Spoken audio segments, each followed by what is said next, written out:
معراج النبی یہ معراج انسانیت ہے۔ اب اس میں معراج انسانیت کیسے ہے، سن لیں، جو بنیادی بات آخری سمجھنے کے لائق ہے۔ نمبر 1، حضور علیہ الصلوۃ والسلام معراج بلندی کو کہتے ہیں۔ بندہ جب اللہ کے قریب ہوتا ہے تو اس کو معراج کہتے ہیں۔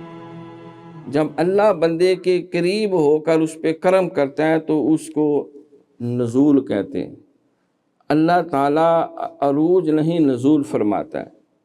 سرکار فرماتے ہیں کہ پچھلی پہر اللہ کریم آسمان دنیا پہ نزول فرماتا ہے، اور ایک منادی دی جاتی ہے کوئی بخشش طلب کرنے والا کہ ہم بخش دیں، ہے کوئی رزق طلب کرنے والا اسے رزق دیں، ہے کوئی شفا کا طلبدار اسے شفا دیں، ہے کوئی جنت کا طلبگار اس کو جنت عطا کریں، ہے کوئی کچھ مانگنے والا کہ اس وقت اس کی جولی کو گوہر مراد سے بھر دیا جائے۔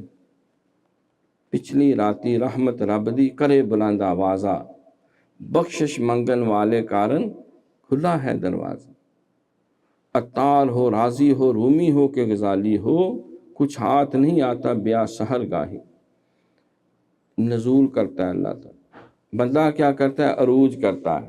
معراج المومنین، انسان جتنا اللہ کے آگے مٹتا جاتا ہے اللہ فرماتا ہے میں تجھے اتنا بلند کرتا جاتا ہوں۔ مٹا دے اپنی ہستی کو اگر کچھ مرتبہ چاہے، کہ دانہ خاک میں مل کر گل و گلزار ہوتا۔ تو معراج بندے کی صفت ہے، نزول یہ اللہ کی شان ہے۔ تو واقعہ معراج سے مجھے اور آپ کو یہ پیغام دیا گیا، جس کو علامہ اقبال نے بیان کیا کہ سبق ملا ہے یہ معراج مصطفیٰ سے مجھے، کہ عالم بشریت کی زد میں ہے گردوں۔